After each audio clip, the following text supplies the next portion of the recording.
What is up, down, and sideways, you absolutely stunning individuals? This is another epi of League Online. My name is Eric Flying Han Solo on today's epi as we begin the transition to this absolutely insane 2025 year, as we're going to be having all these different format changes across every single major and minor region.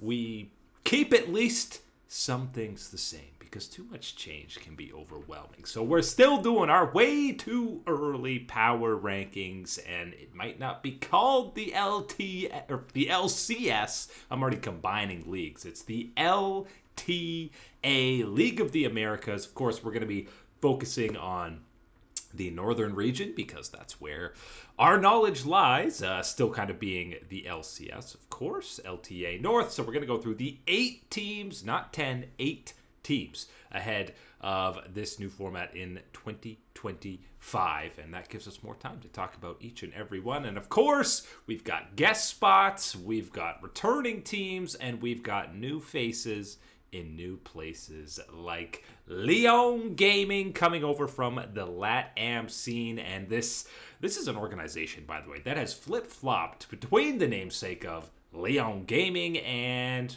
Rainbow 7, Movistar, Rainbow 7, Movistar. Movistar sounds way cooler. But this is that R7 team, or the organization from last year that upset 100 Thieves at Worlds. We saw them at that World Championship. They won that championship for the closing split in the LLA. But only Lyons and Audi are returning from that year. That's right. We have Lyons, or Lyons, which is got to be at least 50% of the reason why he was brought over.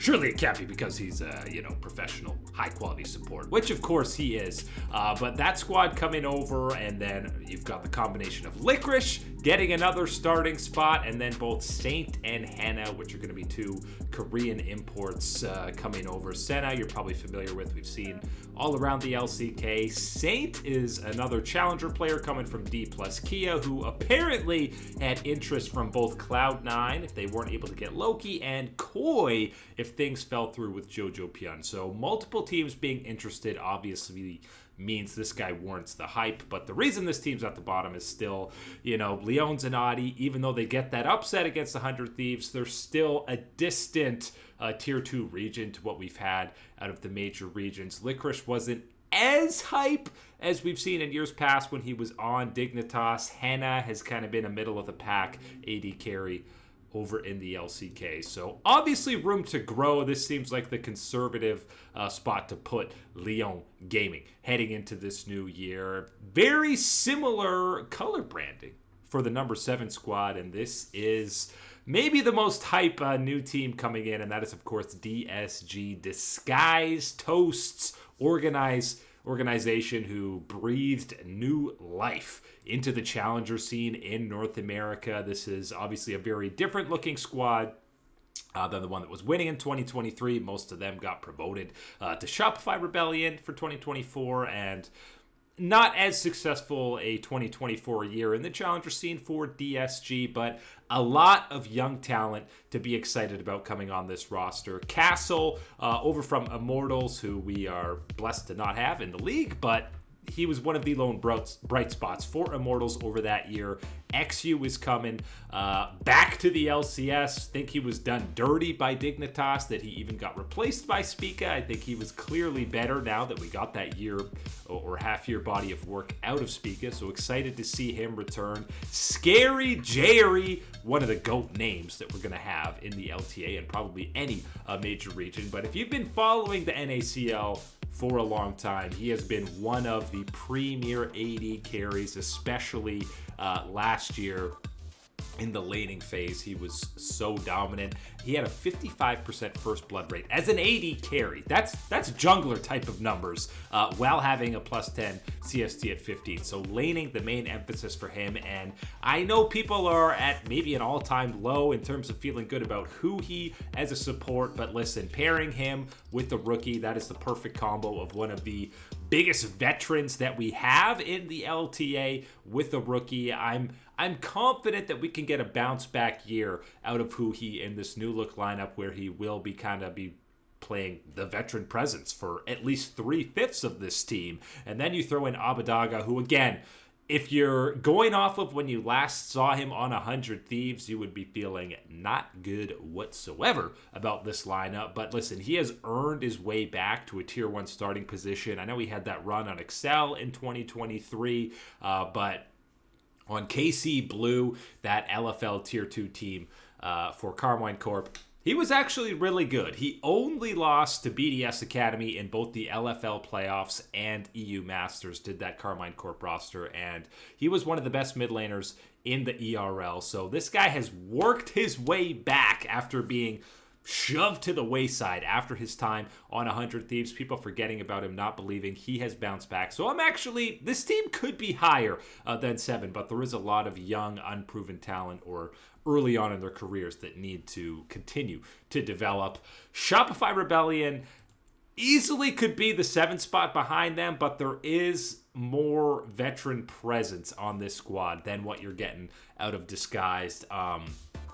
Obviously, seeing Fudge return to a starting position is great to see. He was still on that Cloud9 roster when he was replaced by Thanatos, but didn't obviously start over him, but he was involved with the organization. He gets to stand on his own 2 feet for all the flack that he got. There's no question. He was still one of the better LCS top laners, just the aspirations for Cloud9 were higher than what he was getting. Now, Contracts and Palafox, obviously both coming off a rough split for NRG, especially for Palafox. I think Contracts still had a decent to okay year, but Palafox was straight up a liability at times in that mid lane for NRG. But at least they're coming with some built-in mid-jungle synergy because they played together for basically 2 full years. But gonna need a serious resurgence out of him if they want to make any noise. B-Boy is the only returning member from Shopify last year, and I think we learned our lesson. We said this guy's not even going to start for long. Wild Turtle's going to come take his spot, but he was clearly the better AD carry and one of the, a top half AD carry for the majority of the split. So actually excited to see him back. And then Seos, who we're familiar with from the LATAM scene. He's been around at a lot of international events representing the LLA, but exciting to see. Again, the changes to this new format is these players from the CBLOL or the LLA won't actually be taking up import slots. So this is the beginning of what I expect to be a trend, maybe even some mid-season changes with some of these players from the minor regions. But excited to see what he can do alongside B-Boy. Obviously, they never actually played together, but B-Boy does have experience playing in the LLA as well. So Shopify, I feel like Disguised has the higher ceiling than this squad, but Shopify probably has the lower floor, which is why we're tentatively putting them in that 6th spot. The switch for Team Dignitas, they put this veteran lineup, world's ready squad with Jensen's Van Licker Spica coming over. They completely flipped to the other side as we head to 2025 because this roster is all about young talent, hopefully being groomed for success and developing. Isles is the only member coming back from that 2024 roster. Tomo comes over alongside him from 100 Thieves. I don't know why 100 Thieves gave up him, but we'll get to that a little bit later. And then the big changes, obviously the top side of this map, SRTTY, or Surti, the solo queue god, challenger king of North America, finally getting what is rightfully his, and that is a starting spot in the LCS, and they get an extra check mark because he's going to be playing alongside Shaden in the jungle, who he spent all of 2024 with on that FlyQuest Challengers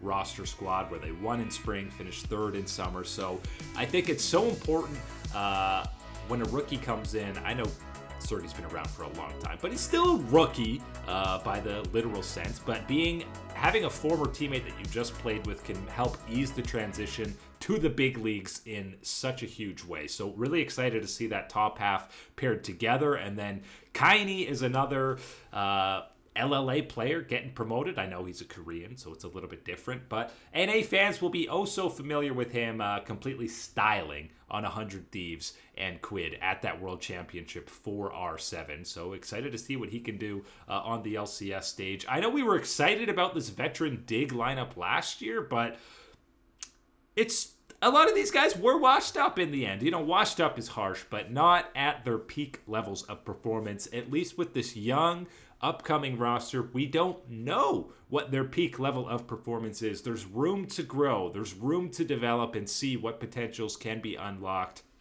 Shaden, I know, is technically not a rookie. He played some games with Evil Geniuses a couple years back, but this is still an incredibly young player with plenty of room to grow into the future. So very excited to see what this big roster can actually churn out. Top 4 action, we alluded to it. You're giving up Tomo for 100 Thieves, which means the only roster change coming into this year is FBI coming in to replace Tomo. We know the resurgent run that they had in playoffs was in large part due to Tomo coming in and replacing Meech. So I think Ayla is, maybe the big sore spot that people were looking at having some roster change come through for 100 Thieves. You bring in FBI and still feel like that bot lane is going to be a bit of a liability against especially maybe the other top 3 teams' bot lanes for 100 Thieves, which makes me think we're going to have some of the similar issues that we had last year, which was being far too reliant on River and Quid being the carries and basically doing everything in the game. We saw when Quid has bad games on that international stage, well, that's when you're losing games to a minor region team at the international event. But that top side returning is obviously the core and the basis for this team. And I think 100 Thieves going to go as far as the development path for Sniper, because there's no question, you saw the glimpses, you saw the pop-off solo kills that this kid is capable of. A rookie year behind him as he heads into that sophomore year with some, again, River, guys like FPI are veteran players around him, and the coaching staff is obviously, somebody like Golden Glue is a fantastic person to help groom Sniper, but whatever his growth is how far this 100 Thieves roster is going to go. Because again, FBI and Ayla is not a bot lane that is going to be the focal point of this roster. They're kind of going to be that secondary part where the solo lanes of 100 Thieves are going to be featured. We know Quid can be one of the best mid laners in the league. The question is, what level can we get out of Sniper going forward for this squad? But I think everyone was surprised by the run that 100 Thieves got and to qualify for the World Championship, even if they ended up bowing out in, let's say, perhaps a disappointing result, losing to Rainbow 7. But yeah, I think the only change happening here is actually probably a downgrade in FBI coming in for Tomo. So mixed results, mixed bag on the offseason for 100 Thieves. I think most people could have predicted who the top 3 teams were coming into this new format in the LTA North. LTA South, probably a little bit more difficult to predict, but as we just alluded to, big run out of 100 Thieves. They had the upset against Cloud9. On paper, these still don't look like huge upgrades for Cloud9, but you're still putting them ahead of 100 Thieves. You still feel like last year's version with Berserker and Jojo Pion was much better than that 100 Thieves roster, even with Loki coming in and Sven returning to the squad.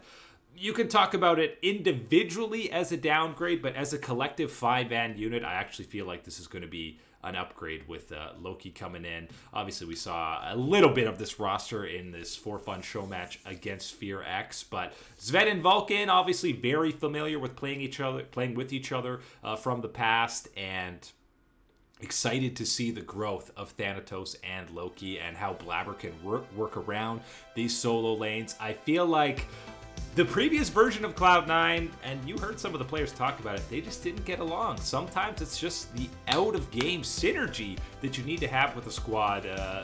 Like, look at T1. They just love playing together. They love laughing. They're having fun playing the game. You never really got that vibe from Cloud9. And I think the big offseason move is Enero coming in as an assistant coach. Reaper is still there at the helm, but Enero, I think most players that have worked with him have only had incredibly positive things to say, and I think he is going to be the vibes booster for this squad with an absolutely stacked coaching staff. We know that scrims and the seriousness, professionalism of the squad last year was an issue. Sven coming in and Nero coming in.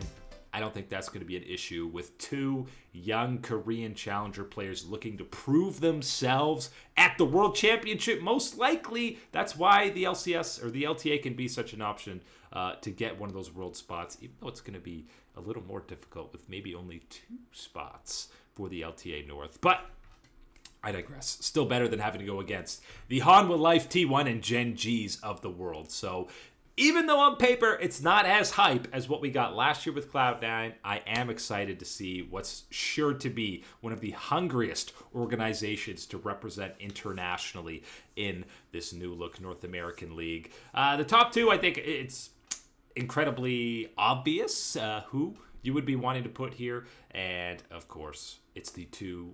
It's rare, very rare, that we have 2 starting 5 rosters not changing. Pretty much every year, at least one player, even on teams that are winning.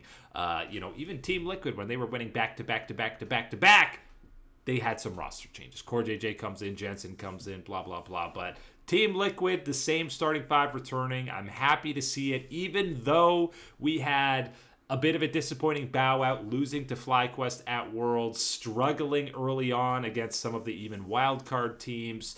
But the growth absolutely could be there. And Spawn, I think, you've heard him talk about his, whatever it is, 2-3 year plan.